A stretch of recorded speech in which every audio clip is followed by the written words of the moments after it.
Depression কাজ করতেছে, তখন ওই পাখিটা শরীরের পাখা দিয়া আমার গায়ের মধ্যে টাচ করছে।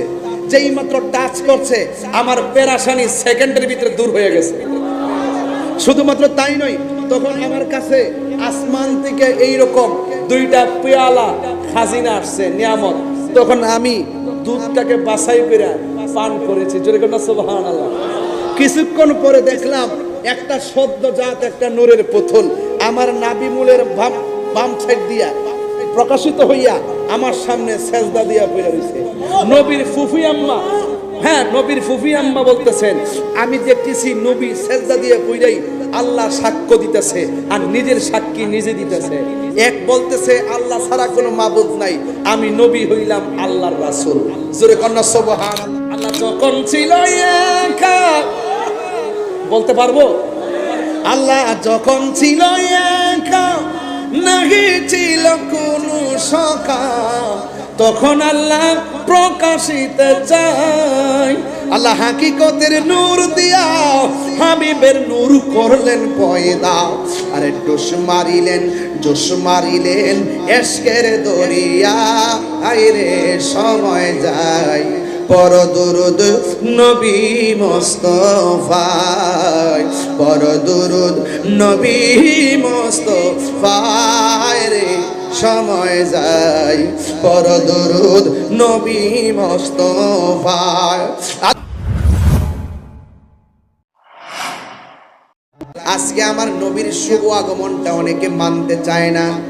আরে বাবা, ওই নবীর শুভ আগমন খুশি হওয়ার সিদ্ধান্ত কোনো মৌলানা মৌলবীর নয়। নবীর আগমনে খুশি হওয়ার সিদ্ধান্ত স্বয়ং আমার আল্লাহ দিয়ে দিয়েছেন। এখন বলবেন হুজুর দলিলটা কি? আমি আপনাদের সামনে দলিলটা পড়ে শোনাই। আল্লাহ রাব্বুল আলামিন কুরআনুল কারীমের মধ্যে ভাবে বলে দিয়েছেন, কুল বিফাদলিল্লাহি ওয়া বিরহমাতিহি ফাবিযালিকা ফালইফরাহু হুয়া খায়রুম মিম্মা ইয়াজমাউন।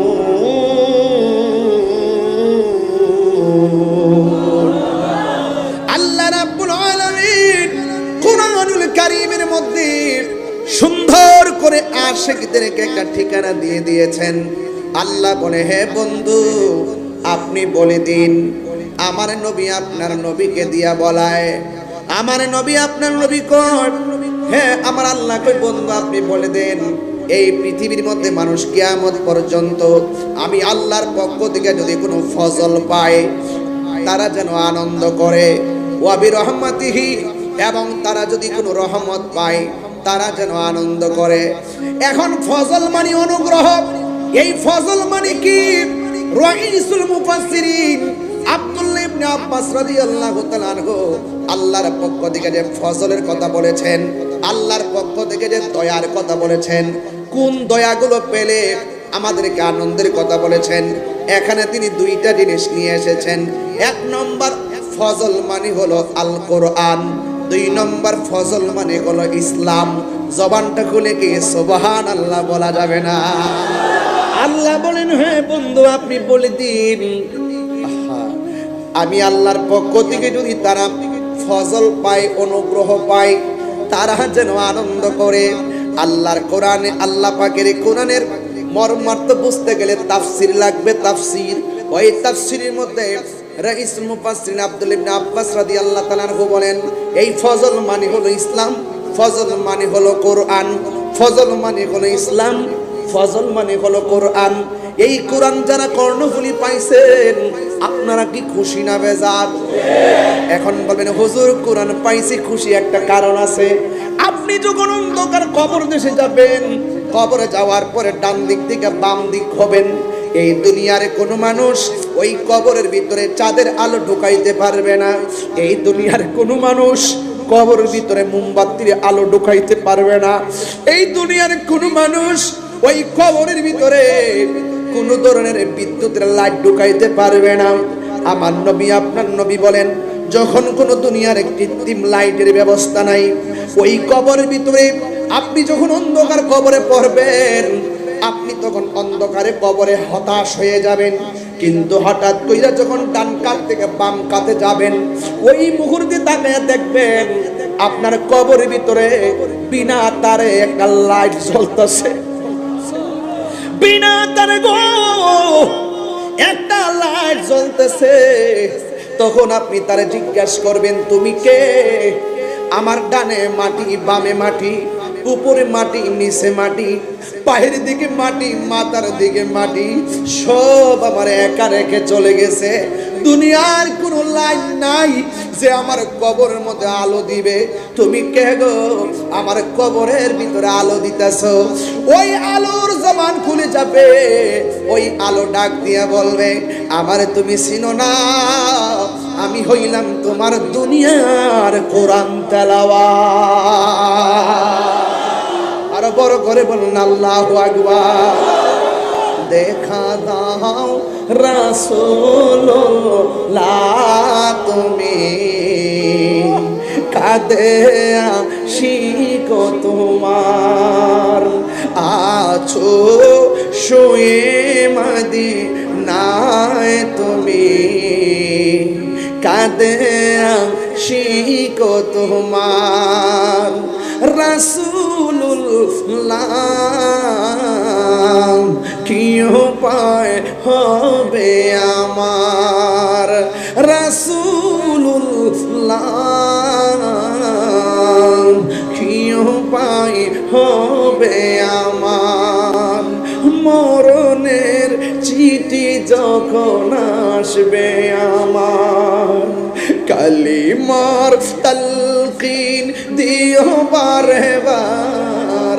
মরণের চিঠি যখন আসবে আমার, কালিমার তালকিন দিও বারে বার।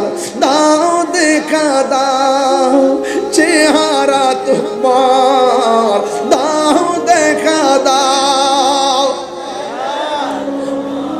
আর কাঁদে আশিক তোমার। রাসূলুল্লাহ কি উপায় হবে আমার, রাসূলুল্লাহ কি উপায় হবে আমার। ওই মদিনার পথের ধুলি মাখতাম আমি, পেলে সুরমা বলি। ওই মদিনার পথের ধুলি মাখতাম আমি, পেলে সুরমা বলি। ফিরে পেত এ নয়ন নূরের আধার, ডেকে নাও রওজা তোমার। রাসূলুল্লাহ কি উপায় হবে আমার, রাসূলুল্লাহ কি উপায় হবে আমার। আমরা সবাই কি খুশি না বেজার? এখন আমার নবী যে রহমত, রহমত পাইলে আনন্দিত হওয়ার কথা কি মোল্লার কথা না আল্লাহর কথা? তাইলে রহমত মানে নবী, এই নবীকে পাই আমরা খুশি না বেজার? আর জোরে কোন খুশি না বেজার? এই কোরআন পাই আমরা খুশি, ইসলাম পাই আমরা খুশি। এই কোরআন যার উপরে নাজিল হইল, ওই নবীরে পাই আমরা খুশি হইতে পারলাম না। তার মানে বোঝা গেল আমরার মতন কপাল পোড়া আর কেউ নাই। কথা কোন ঠিক কিনা? এই জন্য আমার নবী, আপনার নবী রহমাতুল লিল আলামিনকে পাই আমরা খুশি। এ যুবকের দল, এই মিলাদুন নবী নতুন না, মিলাদুন নবী প্রথম পালন করছেন আমার আল্লাহ। দলিল খুঁজতে চান? দলিল খুঁজতে চান? ওই রুহানি জগতে আল্লাহ সকল নবীদের কাছ থেকে ওয়াদা নিছে, ওয়াদা নিছে, ওয়াদা নিছে। ওয়াইদা খাযাল্লাহু মিসাকান নাবিয়িন, ওই নবীদের কাছ থেকে ওয়াদা নিছে, তোমরা দুনিয়াতে যাইবা, তোমাদের কাজ হলো একটাই, যে আমার নবী আসতেছে, আমার নবী আসতেছে। ওই নবীগণ দুনিয়াতে আইসেই বলছে আমার নবী আখির জামানার পয়গাম্বর আসতেছে। তো এই নবী আসার কারণেই 1,24,000 পয়গম্বরের কথার সত্যায়ন হয়েছে। কথা কোন ঠিক কিনা? নবী আগমন, নবীর আগমনের সংবাদ দিয়েছিল, নবী আগমন করেছে বলেই 1,24,000 পয়গম্বর সত্যায়ন হয়েছে নবীর আগমনের দ্বারা। এই জন্য নবীর আগমনে বেজার ছিল শুধুমাত্র ইবলিস। আমরা কি ইবলিসের দলে আছি? আর যদি ইবলিসের দলে আছি, শুনেন, 9.5 লক্ষ বছর ইবাদত করার পরে লানতের শিকল গলায় লাগছে একটা কারণে, নবীরে না মানার কারণে, আল্লাহর একটা হুকুমকে অমান্য করার কারণে। আমরা কি ইবলিসের দলে থাকবো নাকি আবু বকরের দলে থাকবো? সিদ্দিক আকবরের দলে থাকলে লাভ আছে না নাই? সিদ্দিক আকবর বলেন, মান আনফাকা দিরহামান আলা কিরাআতি মাউলিদিন নবী সাল্লাল্লাহু আলাইহি ওয়াসাল্লাম কানা রফিকি ফিল জান্নাহ। যেই ব্যক্তি মিলাদুন নবীর মাহফিলে 1 দিরহাম পরিমাণ দান করবে, সেই ব্যক্তিটা জান্নাতে আমি আবু বকরের বন্ধু হবে। তাহলে মিলাদুন নবী সাল্লাল্লাহু আলাইহি সাল্লামের দান করলে লাভ আছে না নাই? এরপর অনেকে বলেন যে আমার নবীজি দুনিয়াতে এসেছেন, নবীজিকে বানানো হয়েছে সবার আগে, নবীজিকে পাঠানো হয়েছে সবার পরে। নবী কি মাটি হয়ে এসেছেন না নূর হয়ে এসেছেন? আরো বড় করে বলেন না, আরো বড় করে বলেন না। عن جابر بن عبد الله الأنصاري رضي الله تعالى عنه قلت يا رسول الله أبي أنت وأمي أخبرني عن أول شيء خلق الله تعالى قبل الأشياء قال يا جابر إن الله تعالى خلق قبل الأشياء نور نبيك من نوره فجعل ذلك النور يدور بالقدرة حيث شاء الله تعالى ولم يكن في ذلك الوقت لوح ولا قلم ولا سماء ولا أرض ولا جن ولا ملك। হযরত জাবের রাদিয়াল্লাহু তাআলা আনহু আমার নবীকে প্রশ্ন করেন, ইয়া রাসূলুল্লাহ, আমার আব্বা আমার আম্মা আপনার নূরানি কদম মুবারকে কুরবান, আপনি আমাকে বলুন আল্লাহ রাব্বুল আলামিন সর্বপ্রথম কি সৃষ্টি করেছেন? সুবহানাল্লাহ। আমার নবী আপনার নবী বলেন, ইয়া জাবের ইন্নাল্লাহ তাআলা খালাকা কাবল আশিয়াই নূরা নাবিকা মিন নূরিহি। আল্লাহ রাব্বুল আলামিন সর্বপ্রথম তার হাবিবের নূর মুবারক বানাইছে। যেই মাত্র হাবিবের নূর মুবারক বানাইছে, ফাজালা যালিকান নূর ইয়াদুরু বিল কুদরাতি হাইসু শা আল্লাহু তাআলা। তখন আমার আল্লাহ রাব্বুল আলামিন শুধুমাত্র একা ছিল, আমি ছিলাম, আমার আল্লাহ ছিল। তখন আমার আল্লাহ যেটাই খুশি সেটাই আমার নূর মুবারকটা ঘুরাইলেন। যখন নূর মুবারকটা ঘুরাইলেন, ঠিক ওই মুহূর্তে ওয়ালাম ইয়াকুন ফি যালিকাল ওয়াক্তে, হাযাল ওয়াক্ত বলে নাই, যালিকাল ওয়াক্ত বলেছেন, মানে হলো ওই সময়, যেই সময় আল্লাহ আমারে ঘুরাইছে, যেই সময় আল্লাহ ছাড়া আর কেউ নাই। জোরে জোরে কি আল্লাহু আকবার বলা যাবে না? আল্লাহ যখন ছিল একা, বলতে পারবো? আল্লাহ যখন ছিল একা, নাহি ছিল কোনো সখা, তখন আল্লাহ প্রকাশিত চাই। আল্লাহ হাকিকতের নূর দিয়া হাবিবের নূর করলেন পয়দা।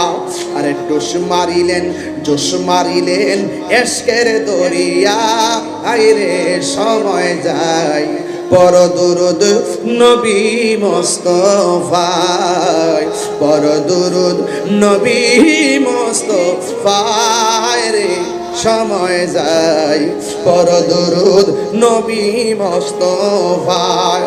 আল্লাহ মুহাম্মদি নূর হইতে ইয়াতে আল্লাহ পাক যাতে সৃষ্টি করলেন তামাম দুনিয়া। আরে নবী যদি না হইতো, কিছুই পয়দা না করিত, অন্ধকারে তাকিত রায় রে সময় যায় বড় দুরুদ নবী মুস্তাফায়। জোরে জোরে কি আল্লাহু আকবার বলা যাবে না? আমার নবী, আপনার নবী বলিয়া যাবেন, যখন আমার আল্লাহ আমারে ঘুরাইছে, ওয়ালাম ইয়াকুন ফি যালিকাল ওয়াক্তে, ওই সময়ের ভিতরে ছিল না, কি ছিল না? কই ওয়ালা লাউহুন, লৌহ ছিল না। আমার দেশের কিছু মৌলবী ওয়াজ করে আল্লাহ নাকি সর্বপ্রথম কলম বানাইছে, আমার নবী বলে ওয়ালা কলামুন, কলমও ছিল না। আবার কিছু মৌলবীরা ওয়াজ করে আল্লাহ নাকি সর্বপ্রথম আরশ বানাইছে, নবী বলতেছে ওয়ালা আরশুন। আমি যখন নবী ছিলাম তখন আরশও ছিল না, ওয়ালা লাউহুন, লৌহ ছিল না, ওয়ালা কলামুন, কলম ছিল না, ওয়ালা সামাউন, আসমান ছিল না, ওয়ালা আরদুন, জমিন ছিল না, ওয়ালা কমারুন, চন্দ্র ছিল না, ওয়ালা শামসুন সূর্য ছিল না, ওয়ালা মালাকুন ফেরেশতা ছিল না, ওয়ালা জিন্নুন জিন ছিল না, ওয়ালা ইনসুন মানুষ ছিল না, ওয়ালা আরদুন জমিন ছিল না। আমার নবী বলেন যখন আমি নবী ছিলাম গো ওই সময় মাটি ছিল না। এখন যারা বলে নবীরে মাটি দিয়া বানাইছে তার মানে বোঝা গেলে তাদের মাথার ভিতরে গোবর আছে। আরে হাত তুলে বলো ঠিক কিনা বলো। আল্লাহু আকবার বলেন, চিৎকার মারবেন আল্লাহু আকবার। তাহলে আমার নবী নূর না মাটি? নবী দুনিয়াতে এসেছেন কি মাটি হয়ে এসেছেন নূর হয়ে? নবী আগেও নবী ছিল কিনা? মারামানে থেকে নবী হয়ে আসছে কিনা? তাইলে যারা আমার নবীকে এক সেকেন্ডের জন্য অস্বীকার করবে তাদের কি ঈমান আছে? আল্লাহর রাস্তায় বাপরে ও বাপ, তোমার লগে আমার কোনো কিছু নিয়ে দ্বন্দ্ব নাই, আমার সঙ্গে কাহারও কোনো বিরোধ নাই। আপনি যখন নবীর বিরুদ্ধে বলবেন বাবা তখন আমি আপনার সঙ্গে নাই,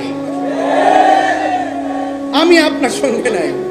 আপনারা রাজনীতি করেন চাই করেন, আপনারা জানেন যে আমি কোন রাজনীতি দলের সদস্য পদও জীবনে ছিলাম না, কোন রাজনৈতিক ব্যানারের সদস্য পদও আমি ছিলাম না। আমি পরিষ্কার কথা, যারা নবীরে ভালোবাসছে আমি তাদেরকে ভালোবাসছি। এবার সে যেই রাজনৈতিক দলের হোক আমি তারে ভালোবাসবো। আমার কোনো কারোর সঙ্গে কোনো কিছু নিয়ে দ্বন্দ্ব না, আমার দ্বন্দ্ব হলো আকীদা নিয়ে। আপনি রাজনীতি করেন করতে থাকেন, আমার কোনো অসুবিধা নাই। আপনার আকীদা যদি ঠিক থাকে আমি আপনাকে সমর্থন দিব। কথা বলেন ঠিক কিনা? আকীদা ঠিক করুন, দেখবেন সব ঠিক হয়ে গেছে। আর নাইলে দিন শেষে অধপতনই হবে। কথা বলেন ঠিক কিনা? তাইলে আমার নবীজি নূর না মাটি?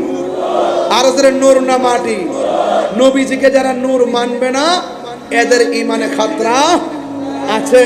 এই জন্য নবীকে আপনার মতো মনে করা যাবে, নবীকে আমার মতো মনে করা যাবে। আম্মাজান আমেনা বলতেছেন আমার রাসূল যখন দুনিয়াতে এসেছেন আমি তখন আসার কিছুক্ষণ আগে আমার একটু ভয় লাগছিল। কি লাগছিল? আমার সমাজে কিছু মহিলা আছে না, প্রেগন্যান্সি মহিলারা ঘরে যদি কেউ না থাকে আর যদি প্রসব ব্যথা শুরু হয় তার টেনশন লাগে কি লাগে না? তো মা আমেনা বলে আমি শুধু শুনতেছি নবী আসবে, শুনতে 9 মাস গেল কিন্তু নবীকে দেখতেছি না। কিন্তু যখন আমি অনুভব করলাম রাসূল দুনিয়াতে আসতেছে একবারে চূড়ান্ত সময়, তখন আমার মাঝে একটা ভয় কাজ করছে। যেই মাত্র ঘরের ভিতরে আমি একলা, ভয় কাজ করতেছে, তখন আমি দেখলাম আসমান থেকে একটা সবুজ রঙের পাখি আমার ঘরে ঢুকছে। গাছের ডালের পাখির ডানা কয়টা? কথা কয় না। গাছের ডালের পাখির ডানা কয়টা? মা আমেনা বলেন আমি যেই পাখিটা দেখছি ওই পাখির ডানা হলো একটা। বলবেন না? ওই পাখির ডানা হলো একটা।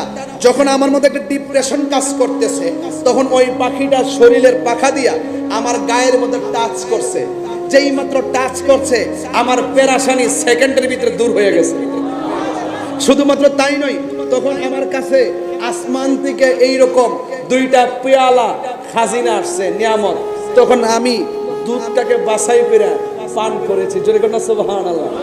কিছুক্ষণ পরে দেখলাম একটা সদ্যজাত একটা নূরের পুতুল আমার নাভি মূলের বাম সাইড দিয়া প্রকাশিত হইয়া আমার সামনে সেজদা দিয়া পড়ে রইছে। নবীর ফুফি আম্মা, হ্যাঁ নবীর ফুফি আম্মা বলতেছেন আমি দেখতেছি নবী সেজদা দিয়ে পড়েই আল্লাহ সাক্ষ্য দিতেছে আর নিজের সাক্ষী নিজে দিতেছে। এক বলতেছে আল্লাহ ছাড়া কোনো মাবুদ নাই, আমি নবী হইলাম আল্লাহর রাসূল। জোরে কন্না সুবহানাল্লাহ। কন্না তোর মা আমেনা ভাবতেছে সারাদিন ধরে শুনতেছি নবী আসতেছে আর ওই নবীর মা হব আমি, যেই নবী হইলাম সকল নবীদের নবী। ওই নবী যে দুনিয়াতে আসছে একটু ধরতে গেছে, যেই মাত্র ধরতে গেছে ওই মুহূর্তে আসমানি 4টা মহিলা আসমানের দিকে উড়াইয়া নিয়ে গেছে। মা আমেনা মানে কিছুক্ষণ পরে দেখলাম আমি সুর দিলে আরো আধা ঘন্টা এটা ওয়াজ করতে পারতাম, দিলাম না, সময় কাজে লাগাই যায়। মা আমেনা বলতেছেন আমি 4টা মহিলা দেখছিলাম, একটা হাজেরা, একটা আসিয়া, আর একটা মরিয়ম, আর একটা হাওয়া। এই পৃথিবীর মধ্যে সবচাইতে সুন্দরী মহিলা হইল হাওয়া। জোরে কন্যা সুবহানাল্লাহ। তো সুন্দরী মহিলা হলো হাওয়া। এই মা হাওয়া আসছেন, 4টা মহিলা আসমানের দিকে উড়াইয়া নিতেছে। আল্লাহ আল্লাহ আমি দেখতেছি। কিছুক্ষণ পরে রাসূল আবার আমার কাছে আসছে, দুলনার মধ্যে শুয়াইলাম, গায়ের মধ্যে জান্নাতের জামা, হ্যাঁ, এবং তার চোখের মধ্যে সুরমা লাগানো। সুবহানাল্লাহ কবেন না? তো আমি হযরত আব্দুল্লাহ ইবনে আব্বাস রাদিয়াল্লাহু তাআলা বলেন 12 তারিখ রাসূল আসছেন, 13 তারিখের মাঝরাতে, 14 তারিখের মাঝরাতে সূর্য আকাশের চাঁদ কিন্তু এইভাবে ফকফকা থাকে মধ্যরাত্রে। তখন আমি গেলাম রাসূলকে দেখার জন্য। ওই মুহূর্তে আমি দেখতেছি বিনা বাতাসে নবীর ধুলনাটা লড়তেছে। তখন আমি যখন দেখলাম লড়তেছে, তখন আকাশের চাঁদটা দেখলাম লড়তেছে। সুবহানাল্লাহ বলবেন না? তো চাঁদও লড়ে, ধুলনাও লড়ে বিনা বাতাসে। তখন রাসূলকে প্রশ্ন করা হয়েছিল, ইয়া রাসূলুল্লাহ, আমি দেখেছি আপনার ধুলনাটা এভাবে নড়াচড়া করত, আপনার ধুলনা শুধু নড়াচড়া করত। ইয়া রাসূলুল্লাহ, কেন নড়াচড়া করত? বিনা বাতাসে ধুলনা নড়তো কেন? রাসূল বলেন, চাচা, বিনা বাতাসে দোলনা লড়ে নাই, দোলনাটা সেই দিন লড়াইছিল হযরতে জিবরাইল। তো চাঁদটা লড়ছিল কেন? কয় চাঁদটা লড়ছিল যে আমার খেলার সাথী পৃথিবীর কেউ হোক, এটা আল্লাহ চায় নাই, এই জন্য চাঁদকে আমার খেলার সাথী বানাই দিল। আরেকটা হাদিস দেখেন, কোট করে আনছি। حدثنا أبو نعيم قال حدثنا زهير عن أبي إسحاق قال سأل رجل براء بن عازب أكان وجه رسول الله صلى الله عليه وسلم مثل السيف قال لا بل مثل القمر। হযরত বারা ইবনে আযিব রাদিয়াল্লাহু তাআলা কে এক ব্যক্তি প্রশ্ন করলেন, আকানা ওয়াজহু রাসূলুল্লাহ সাল্লাল্লাহু আলাইহি ওয়াসাল্লাম মিসলা সাইফ, রাসূলের চেহারা মুবারক কি তলোয়ারের মতন চিকচিক করত? হে বারা ইবনে আযিব, আপনি তো রাসূলের খুব কাছে ছিলেন, রাসূলের চেহারা মুবারক তো নূর, যার চেহারা থেকে পসিনা মুবারক বের হলে মুক্তার মতো চমকাইতো। আপনি আমাকে বলুন যে নতুন তলোয়ার যেইভাবে চমকায়, এইভাবে কি রাসূলের চেহারা মুবারক চমকাইতো? তখন বারা ইবনে আযিব রাদিয়াল্লাহু তাআলা বললেন, লা, না, রাসূলের চেহারা মুবারক এই তলোয়ারের মতন চিকচিক করতো না, তরবারির মতো চিকচিক করতো না। কি করতো? বাল মিসতাল কমার, আকাশের চাঁদের মতন চকচক করতো। আরো বড় করে বলেন না সুবহানাল্লাহ। শুধুমাত্র তাই নয়, আরেকটা হাদিস আপনাদেরকে বলবো। আন জাবির ইবনে সামরা রাদিয়াল্লাহু তাআলা আন قال رأيت النبي صلى الله عليه وسلم في ليلة إضحيان وعليه حلة حمراء। আমি রাসূল করিম সাল্লাল্লাহু আলাইহি সাল্লামকে রাতের বেলায় চাদর পরিহিত অবস্থায় দেখেছি এবং ফাজালতু আনসুরু ইলাইহি ওয়া ইলাল কামার, একবার আমি নবীর দিকে তাকিয়েছি, আরেকবার আসমানের চাঁদের দিকে তাকিয়েছি। একবার আমি নবী যখন রাতের বেলা চাদর নিয়ে বসে আছেন, ওই মুহূর্তে আমি একবার নবীকে, আমি নবীর দিকে তাকিয়েছি, ও আনজুরা ইলাইহি, একবার নবীর দিকে তাকিয়েছি, আরেকবার ওয়া ইলাল কামার, চাঁদের দিকে তাকিয়েছি। ফালাহুয়া আহসানু ফি আইনি মিনাল কামার, আমার নবীকে চাঁদের চেয়ে আরো সুন্দর লেগেছে। আরো বড় করে বলুন না সুবহানাল্লাহ। আবু জাহিল্লা বলছেন নবীর চেহারাটা হলো পাতিলার তলার মতন কালা। রাসূলকে ঠিক বলছো। সাহাবী বলছেন রাসূলের চেহারাটা চাঁদের চেয়ে সুন্দর। রাসূল বলছেন তুমিও ঠিক বলছো। আরেক সাহাবী কি, ইয়া রাসূলুল্লাহ, ওইটাকে ঠিক বললেন, এইটাকে ঠিক বললেন, কারণ কি? তার চোখে যেমন দেখছে এমন বলছে, ওই সাহাবীর চোখে যেমন দেখছে তেমন দেখছে, আমি যার চোখে যেমন তেমন, কিন্তু হিসাব হবে ঈমানদারের হিসাব। জোরে কোন সুবহানাল্লাহ। তাইলে